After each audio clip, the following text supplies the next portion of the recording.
یو بادشاہ ډېر ناپوهه وزیرانو ورته وویل چې دا ته څه کې کومه خبره چې کې دا ملک شرمې او بس ګډې وډې ویل نو څه وکړم وزیرانو ورته وویل چې داسې به وکړو چې د بادشاهانو مخکې خو تا ته موږ نه شو ویلی چې دا خبره ته غلطه کوې خو داسې به وکړو چې ستا د خپې پورې به یو تار وتړو او تار به داسې پټ پټ بوزو موږ ځان سره به کېږي خو چې ته بادشاهانو سره خبره کې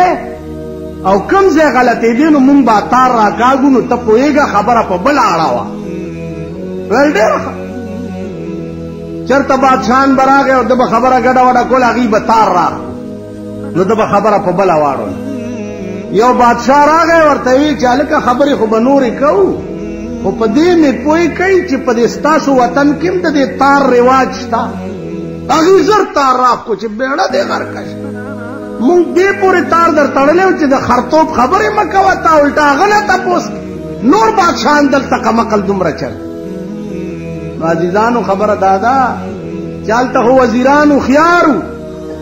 که بادشاه ساده هم نو کار چلېده چرته چې ټوله معامله دغسې یا د خارونی او د کارغه کیسه وي کارغه او خارونی په جګړه دي نو نوشیروان بادشاه په لاره روان او بختک وزیر ورسره چې وزیر ورسره دی نو نوشیروان ته تپوس وکړو چې هلکه دا ولې په جګړه دي دا کارغه او دا خارونی وی سید پرېږدی وی نه حل ووایه وی جي خبره دا ده چې دا کارغه راغلی دی د خارونی نه لور غواړي او خارونی نه ورکوي وی چې نو بیا وی دې خارونی ورته یو شرط ایښی دی چې لور به هله در کوم چې 100 خارونه د دې لور په مهر کې وران شوي راغلي وی دا کارغه ورته وایي دې خارونی ته چې بیبي داسې چل دی چې دا یو څو خارونه وران شوي واله نور چې نوشیروان بادشاهي او بختکي وزیري داسې ډېر خارونه به وران وګوري د دوی دا جګړه ده عزیزانو چې د دې قوم دا حالت وي تاسو به دا ملک وران ګورئ چېرته چې دا قوم وي تاسو به دا ملک خیر غواړئ ته ځان سره جخت وګوره ورځ بېرته په تا بمباری کېږي ورځ بېرته اوس د هغې علاج سوچ کولو دپاره خو عقل پکاري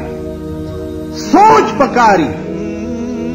اوس عقلمند او سوچمند سړی وي نو عقل او سوچ وکړي که نه تا چې د چا انتخاب وکړو دې نه به ته دا توقع کې چې د دې ملک به روس سره جوړه کول غواړي د دې ملک به هندوستان سره جوړه کول غواړي دومره خو په سترګو ړوند نه دی دا قوم دومره خو پوهېږي چې دا ما څوک منتخب کو دا به سبا هندوستان سره د دې ملک جوړه څنګه کوي یا که روس ووایي چې راځئ خبرې پرې کوو چې د کابل 10 لکه خلق په پاکستان کې ولې ناست دي خبرې پرې کوو دې خبرو کولو له به ته څوک لیږې دا خبرې به څوک کوي دومره خو نادان نه یئ دومره خو پوهېږئ چې دا تاسو څه کوئ څه مو کړو څه کوئ لګیا یې هغه د رحمان بابا خبره وایي په ازل د نصیبونو جواري وه